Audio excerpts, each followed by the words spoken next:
Well, we all knew that the Denver Broncos were going to need to add somebody to the wide receiver room. They needed to add at least some more adequate depth, if nothing else, but some of us were holding out hope that maybe they'd sign a little bit more of a higher tier like Cooper Kupp once he officially becomes available, and we were hoping that maybe they would try to raise the ceiling of that room.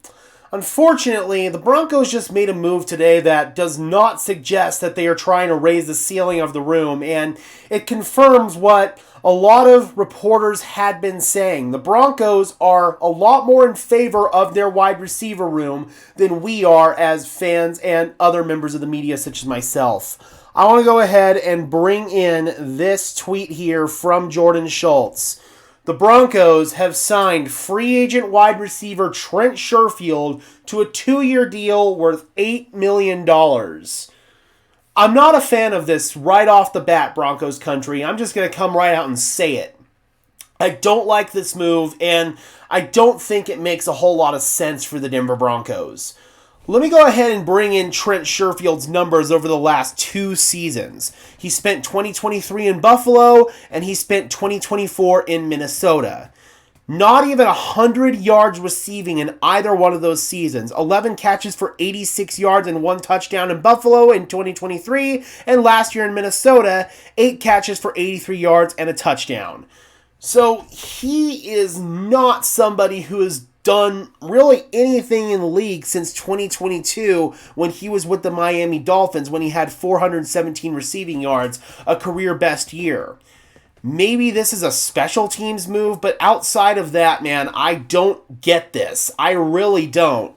This does not raise your ceiling at all at wide receiver, and I'd argue that a move like this kind of lowers your floor because, dude, Trent Sherfield, this is about as mid of a signing as you're going to find. And bringing in this tweet over here from Benjamin Albright, he had been suggesting for a while now that this was going to be sort of a mid-tier signing or a lower-tier signing, and this was it right here, man. So I don't anticipate the Broncos adding anybody else to their wide receiving core in free agency. No Cooper Kupp, unfortunately.